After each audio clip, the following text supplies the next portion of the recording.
नमस्कार विद्यार्थी मित्रांनो.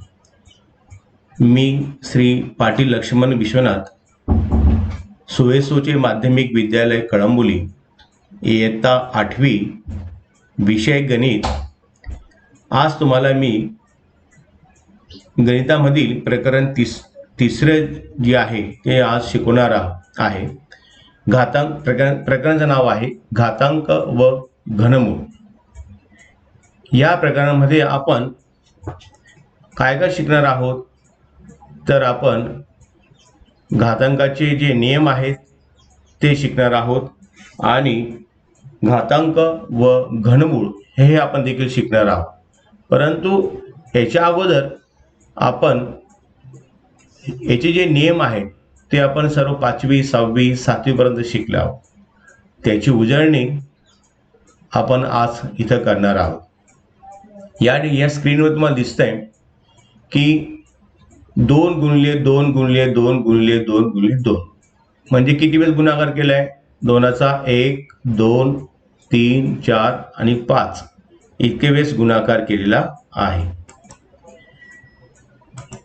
म्हणजे बघा 1 2 3 4 5 किती वेळेस गुणाकार केलाय? 5 वेळेस. म्हणून 2च्या डोक्यावरती हा 5 लिहिलाय आपण.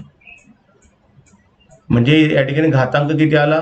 5. म्हणजे याचा अर्थ असा होतो की 5 वेळेस गुणाकार केलाय. हे आपण मागील इयत्तेमध्ये शिकलो आहोत. घातांकाचे नियम काय म्हणतात बघा. m व n या पूर्णांक संख्या असतील तर, पूर्णांक म्हणजे a चा m वा घात गुणिले a चा n वा घात, यामध्ये पाया जो आहे तो समान आहे म्हणून तो एकदाच लिहिला आहे आणि घातांकाची बेरीज केलेली आहे. म्हणजे गुणाकार करताना जर पाया समान असेल तर घातांकाची काय होते? बेरीज होते. दुसऱ्या नियमामध्ये काय म्हटलंय की पाया समान आहे आणि भागिले करायचं आहे तर दोघांची घातांकाची काय होणार? वजाबाकी, म्हणजे m वजा n.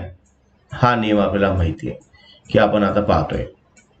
या ठिकाणी बघा a गुणिले b कंसाचा m वा घात.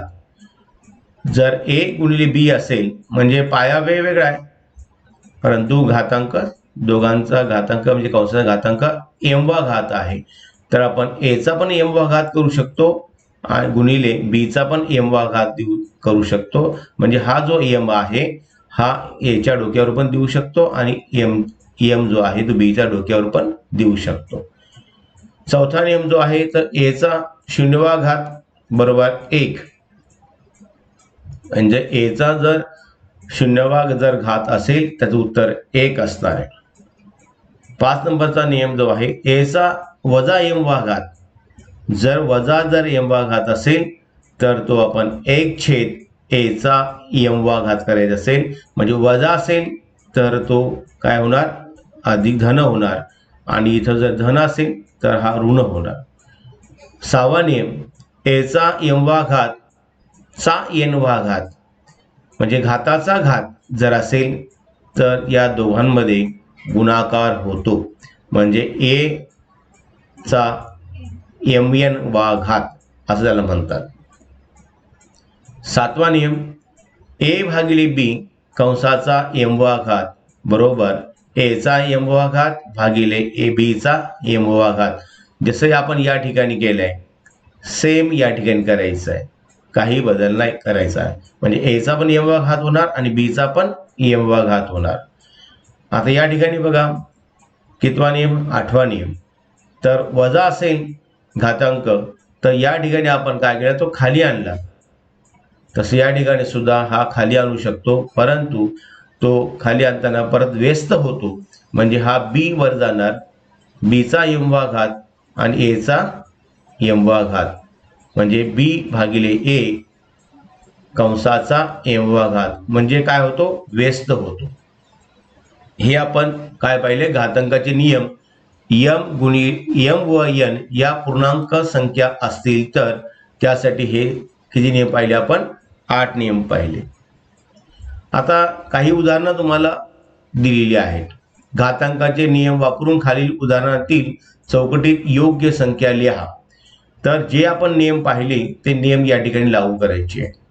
आता पहिला नियम जो आहे तो आपण पाहिला, तर काय पाहिलं आपण या ठिकाणी, जर पाया समान असेल तर घातांकाची काय करायची, बेरीज करायची.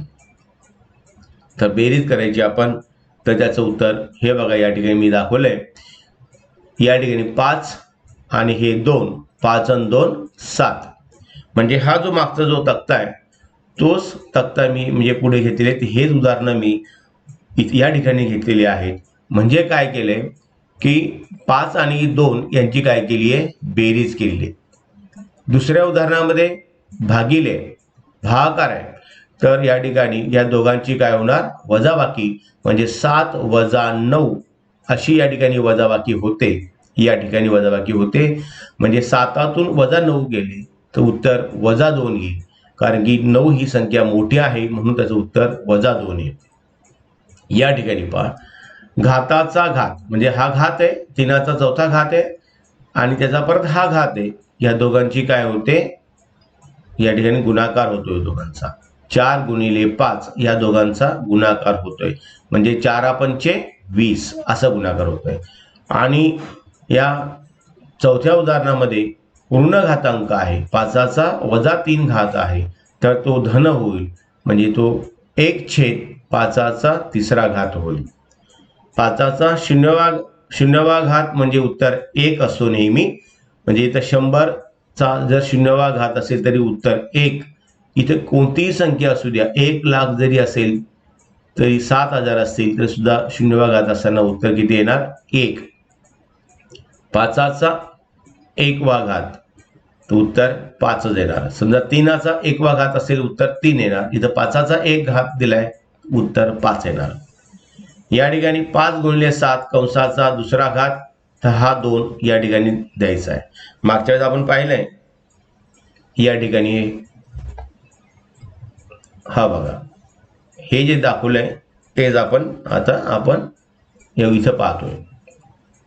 2 हा 5चा पण दुसरा घात आहे गुणिले 7चा दुसरा घात आहे. या ठिकाणी भागिले असेल तर 5चा पण तिसरा घात आणि 7चा पण तिसरा घात. म्हणजे आपण काय भरलंय चौकटीमध्ये, 5 आणि 7. या चौकटीत आपण 2 आणि 2 भरले. इथं पहा 9 नंबर, 5/7 कंसाचा वजा तिसरा घात असेल तर वजा तिसरा घात असेल तर याचा व्यस्त करायचा. धन करताना हा वजा 3 धन करताना या 5/7ला व्यस्त करायचा. 7/5 होईल आणि हा वजाचा धन होईल. म्हणजे आपण 7 आणि 5 लिहिणार आहोत. पुढचा पॉइंट जो आहे तो घातांक परिमेय असलेल्या संख्यांचा अर्थ. आपण पाहूया. संख्येचा घातांक 1/n या स्वरूपातील परिमेय संख्या असेल अशा संख्यांचा अर्थ म्हणजे 1/2, 1/5, 1/2, 1/3, 1/5 अशी असंख्य आपण संख्या घेऊ शकतो.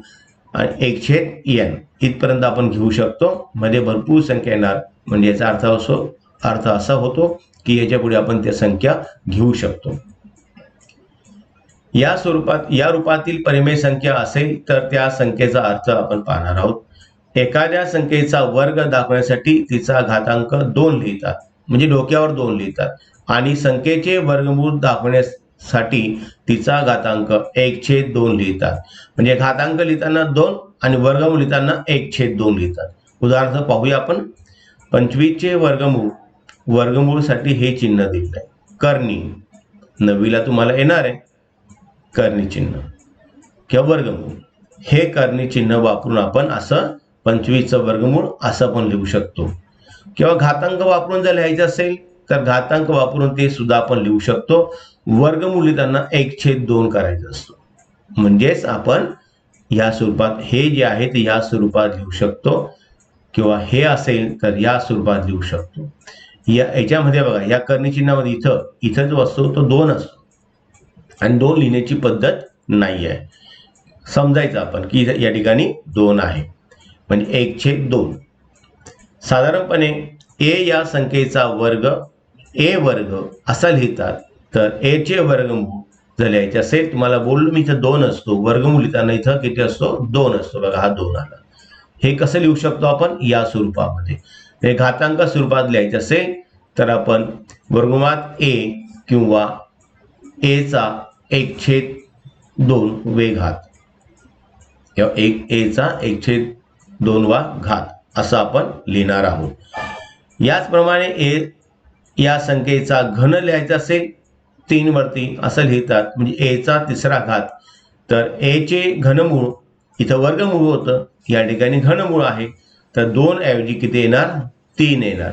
पण तुम्ही म्हणणार की सर इथं 2 का लिहित नाही? तो 2 लिहिण्याची पद्धत नाही आहे, परंतु 2 च्या पुढील संख्या असतील त्याला आपण इथं 3 किंवा 4, 5, 6 असं लिहिण्याची पद्धत आहे. इथं घनमूळ आहे म्हणून 3 लिहिला. त्याला लिहिताना ए चा 1/3 आपण असं लिहितो, किंवा याला वाचताना ए चे घनमूळ असं देखील वाचलं जातं. इथं ए चे वर्गमूळ असं देखील वाचलं जातं. उदाहरणार्थ या ठिकाणी पाहूया आपण. 4चा 3रा घात दिलाय, म्हणजे 4 गुणिले 4 गुणिले 4 किती वेळेस गुणाकार करणार? 3 वेळेस. इथं 3 डोक्यावर 3 आहे म्हणून 3 वेळेस गुणाकार. या तिघांचा गुणाकार आला किती? 64. 4 गुणिले 4 16, 16 चौक 64 असं लिहू. 64 चे घनमूळ आपण असं लिहिणार आहोत, 3 इथं येणार, किंवा 64 चा 1/3 असं आपण लिहिणार आहोत. लक्षात घ्या की 64 चा 1/3 बरोबर किती? 4. म्हणजे 64 चे घनमूळ किती आहे? 4 आहे. 3 गुणिले 3 गुणिले 3 गुणिले 3 गुणिले 3 किती वेळेस गुणाकार झाला? 5 वेळेस.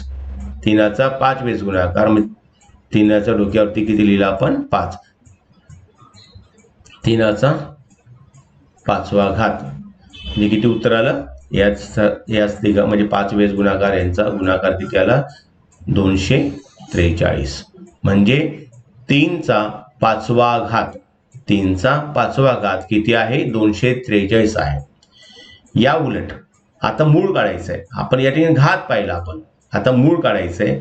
म्हणजे मूळ करताना 1/5 लिहितात. घातांक डोक्यावरती किती लिहिणार? 1/5, किंवा असं पण लिहितात. हा 5 जो आहे तो या ठिकाणी पण लिहितात. हे लिहिण्याच्या वेगवेगळ्या पद्धती आहेत.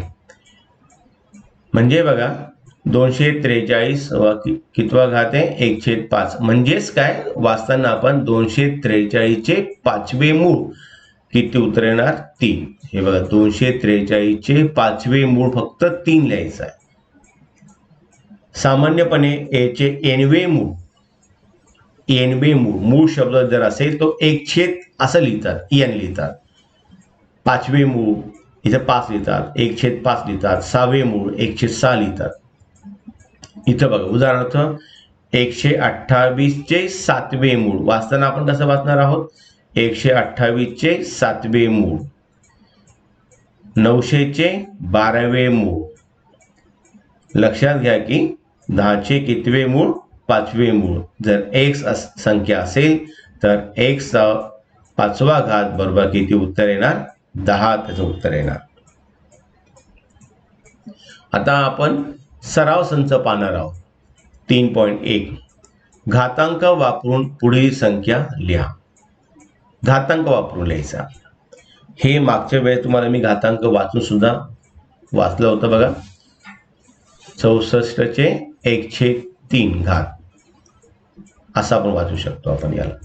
म्हणजे बघा 5चा 5वा घात, तसं या ठिकाणी 64 चा 1/3 वा घात, किंवा दुसऱ्या शब्दामध्ये 64 चे 3रे मूळ असं देखील वाचलं जातं. तसं या ठिकाणी उत्तर लिहायचे आपल्याला. आणि या ठिकाणी खालील घातांकी संख्या कोणत्या संख्येचे कितवे मूळ आहे ते लिहा. प्रत्यक्ष आपण उदाहरण पाहणार आहोत. सराव संच 3.1 हा प्रश्न घातांक वापरून पुढील संख्या लिहा. प्रश्न तोच आहे. 13 चे 5वे मूळ बघा. पहिलं उदाहरण 13 चे 5वे मूळ. 13 चे 5वे मूळ घातांक स्वरूपात कसं लिहितात? 13 कंस करायचा आहे, 1/5. मूळ म्हटलाय शब्द म्हणजेच 1/5 येणार, खाली 5 येणार. 9चे आणखी एक उदाहरण बघूया आपण. दुसरं उदाहरण 9चे 6वे मूळ. 9चे 6वे मूळ 1/6 लिहायचा. 6वे म्हटलं तर 1/6 येणार. मूळ शब्द लिहिला तो खाली येणार, छेदस्थानी येणार. 256चे वर्गमूळ. वर्गमूळ म्हणजे 2 येतो, लक्षात ठेवा. 2 1/2. 30चे 7वे मूळ. 7 म्हणजे खाली 7 येणार. मूळ म्हणजे 1/, असा येणार, तो 7 येणार. आता त्यातला प्रश्न पहिला जो आहे त्यातले मी पहिलं उदाहरण घेतलं, दुसरं उदाहरण घेतलं, तिसरं पण उदाहरण घेतलंय. आता तुम्ही स्वाध्यायासाठी तुम्हाला घरी 4थं उदाहरण, 5वं उदाहरण आणि 6वं उदाहरण घ्यायचं आहे, ते सोडवायचं आहे आणि आपले जे विषय शिक्षक आहेत त्यांना तुम्ही ते पाठवायचे, उदाहरण सोडून पाठवायचे चेक करण्यासाठी. आता प्रश्न दुसरा बघा. खालील घातांकी संख्या कोणत्या संख्येचे कितवे मूळ आहे ते लिहा. पहिलं उदाहरण पाहूया आपण. इथं बघा, 81 चा कितवा छेद? 1/4 वे घात किंवा 1/4 वा घात असं आपण वाचू शकतो. आता जर आपण वाचायचं असेल, घातांका सुरुवात वाचला आपण. कोणत्या संख्येचे आहे ते? 81 या संख्येचे आहे. कितवे मूळ आहे? तर ते हा 4 दिलेला आहे बघा. चौथे आणि मूळ शब्द कशावरून आला? तो 1/4 आहे म्हणून मूळ. इथं पहा, 49 1/2 चा घातांक 1/2. 50चे दुसरे मूळ म्हटलं तरी चालेल किंवा वर्गमूळ म्हटलं तरी चालेल, पण शक्यतो जास्त करून वर्गमूळ म्हणतात. म्हणजे बघा, वर्ग 2 आहे म्हणून वर्ग आणि 1/2 घेतला म्हणून मूळ म्हणजे वर्गमूळ. 49चे वर्गमूळ म्हणजे आपण सराव संच 3.1 जो आहे तो पाहिलाय. याच्यातले काही जे उदाहरणं आहेत, हे उदाहरणं म्हणजे 3, 4, 5, 6 हे उदाहरण तुम्ही सोडवायची स्वाध्यायासाठी आणि ते तुमच्या विषय शिक्षकांना सोडून पाठवायची आहेत.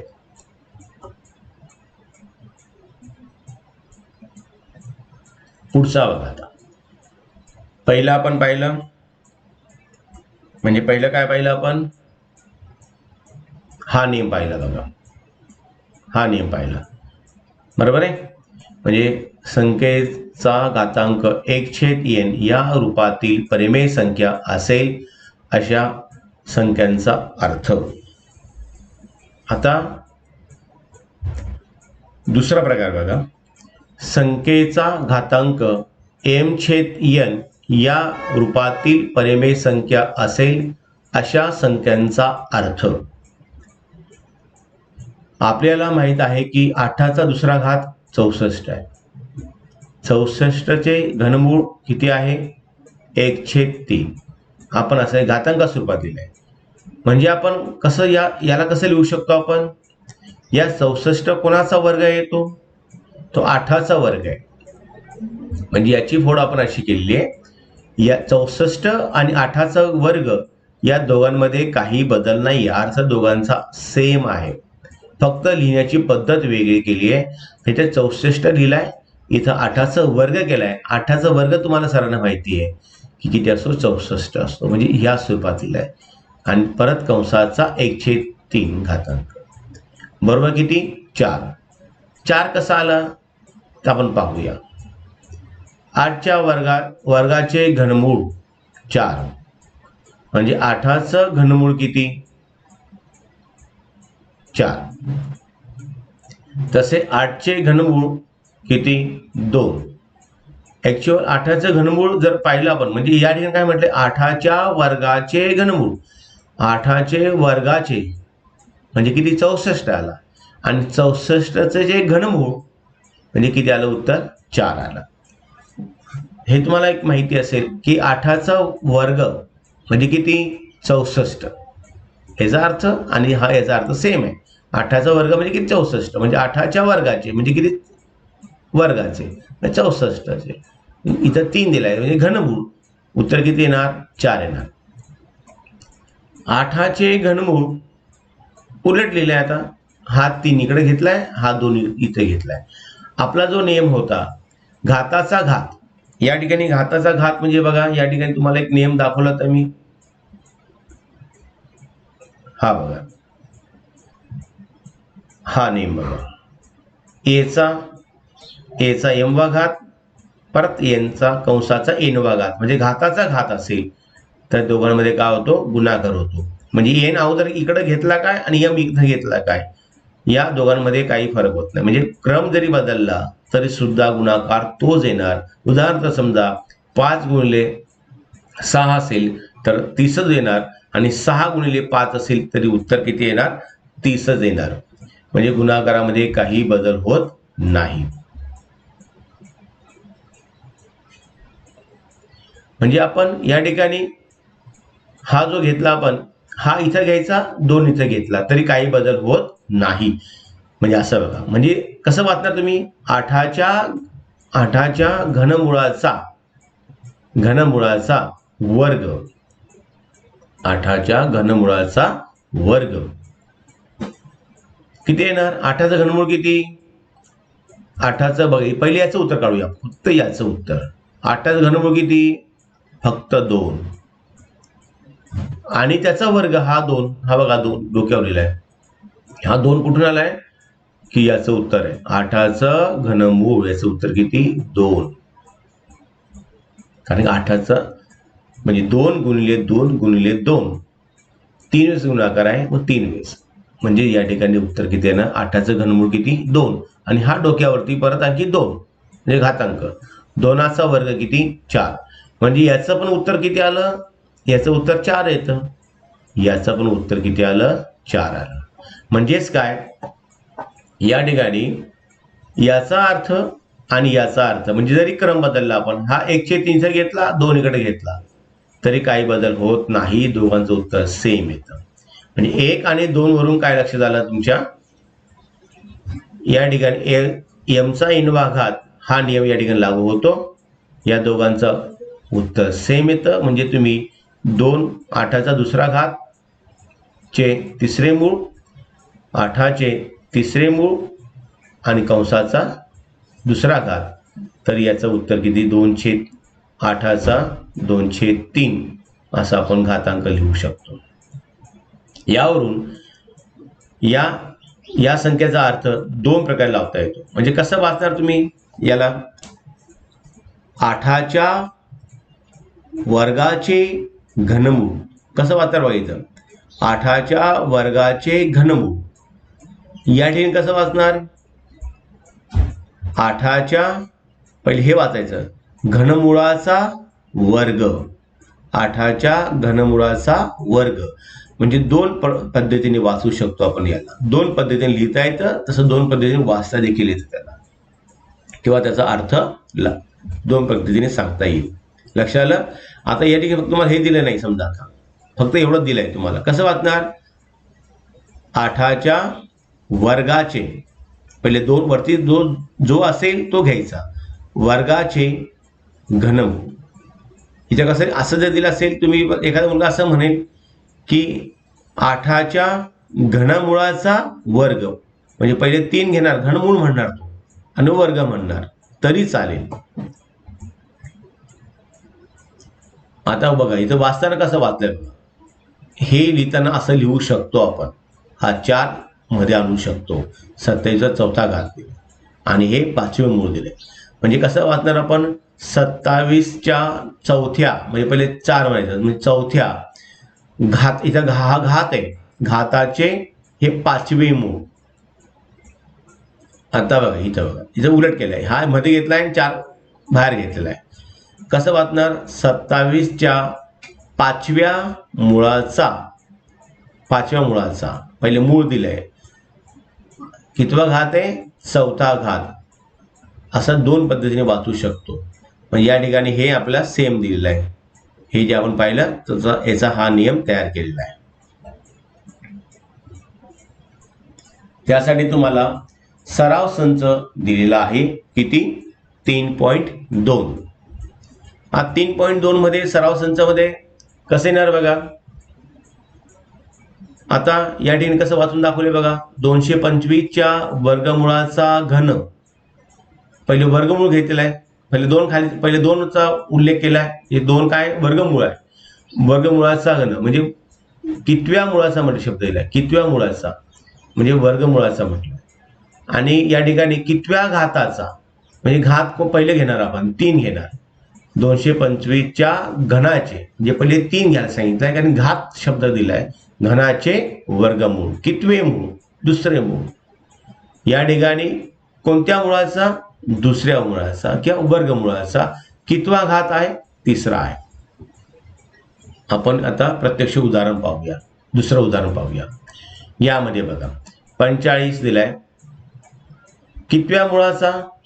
5व्या मुळाचा. कितवा घात? 4था घात. या ठिकाणी काय म्हटलं बघा, 45च्या कितव्या घाताचे? 4थ्या घाताचे. हे बघा, हा 4था घात. वरचा असेल तो घात असतो.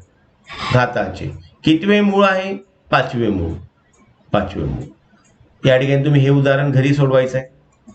इथं पहा कितव्या मुळाचा म्हटलंय तर 10व्या मुळाचा म्हणजे 100च्या 10व्या मुळाचा कितवा घात आहे? 4था घात. म्हणजे पहिले इथं मूळ दिलंय, नंतर घात केलाय. इथं पहिले घात घेतलाय, नंतर मूळ केलंय. आता 100च्या कितवा घात आहे? 4था घात. आणि कितवे मूळ? 10वे मूळ. म्हणजे 100च्या 4थ्या घाताचे 10वे मूळ असं वाचतं. आता हे तिसरं उदाहरण आणि 5चं उदाहरण हे देखील तुम्ही घरी सोडवायचं आहे. हे तुम्हाला स्वाध्याय मी दिलेले आहेत, होमवर्क दिलाय तुम्हाला घरी. आता प्रश्न दुसरा बघा.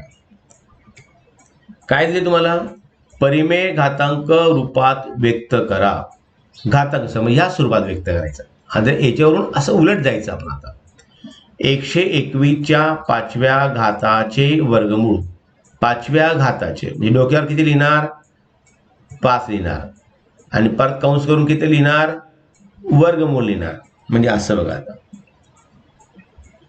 हे बघा 121च्या 5व्या हा 5 लिहिला आणि परत कंस केला आणि घाताचे वर्गमूळ म्हणजे 1/2 लिहिणार. म्हणजे कसं लिहिणार आपण? 121 लिहिला, हा 5 अंश आहे, हा छेद आहे आणि अंशांचा गुणाकार होतो. या दोघांचा गुणाकार होतो. 5 गुणिले 1/2 म्हणजे 5 डोक्यावर गेला म्हणजे 5 गुणिले 1 म्हणजे 5. आणि 2चा इथं छेदस्थानी किती? 1 असतो. 2 गुणिले 1 म्हणजे 2. 121 तर कितवा घात आहे? 5/2 बघा. या ठिकाणी बघा हा दुसरा प्रश्न. 324च्या 4थ्या मुळाचा घन. 4थ्या मुळाचा म्हणजे 1/4 घेणार. 324च्या 4थ्या मुळाचा म्हटलंय. 4थ्या मुळाचा घन. आता आपण इथं उलट केलेलं आहे. मी इथं काय केलंय? इथं घन असं केलंय. हे उदाहरण वेगळ्या पद्धतीने सोडवलंय. इथं पहिले हा घन इथं घेतलाय आणि मग 4थं मूळ केलंय. हे उदाहरण तुम्ही घरी सोडवा. हे या पद्धतीने येणार नाही. इथं कसं येणार? 324च्या 4थ्या मुळाचा म्हणजे इथं 1/4 येणार. इथं 1/4. इथं किती येणार? 3 येणार. इथं किती येणार? 3. म्हणजे 1/4 मध्ये याला आला असता आणि 3 बाहेर गेला असता. उत्तर मात्र हेच येणार. उत्तर तेच येणार. 1/4 मध्ये घ्यायचा, 3 बाहेर घ्यायचा. इथं बघा 264च्या वर्गाचे 5वे मूळ म्हणजे 264 लिहायचा, त्याच्या डोक्यावर 2 लिहायचा, कंस करायचा आणि 1/5 लिहायचा. हे उदाहरण मी इथं 1/4 मध्ये घ्यायला पाहिजे होता आणि 3 बाहेर घ्यायला पाहिजे होता. म्हणजे काय झालं? या ठिकाणी 4 गुणिले 4 म्हणजे 16 म्हणजे 4चा किती? वर्ग म्हणजे 16. वजा 4 गुणिले वजा 4 म्हणजे वजा 4 इथं लिहायचा. दुसरा घात म्हणजे वजा 4 गुणिले वजा 4 म्हणजे वजा गुणिले वजा काय होतो? अधिक होतो. या 16 या संख्येला एक धन आणि दुसरे ऋण अशी 2 वर्गमुळे असतात. याला 2 वर्गमूळ आहे. संकेतानुसार 16चे धन वर्गमूळ 16 वर्गमूळ 16, तर 16चे ऋण वर्गमूळ किती कसं असणार आहे, वजा वर्गमूळ 16. म्हणजे वर्गमूळ 16चं वर्गमूळ 16चे वर्गमूळ किती 4, किंवा वजा 16चे वर्गमूळ किती वजा 4. म्हणजे 2 वर्गमूळे असतात, 4 आणि वजा 4. म्हणजे प्रत्येक धन संख्येला 2 वर्गमूळे असतात. म्हणजे ही धनसंख्या आहे, याचं वर्गमूळ जर काढायचे असेल तर त्याची 2 वर्गमूळे असतात, 4 आणि वजा 4 असे. धन सांगितले असेल, धन वर्गमूळ सांगितले असेल तर अधिक 4 येणार, आणि वजा वर्गमूळ सांगितले असेल तर वजा 4 येणार. शून्य या संख्येचे वर्गमूळ शून्यच असते. शून्याचे वर्गमूळ किती शून्य. पुढचा जो टॉपिक आहे तो आपण पुढच्या तासाला आपण पाहणार आहोत.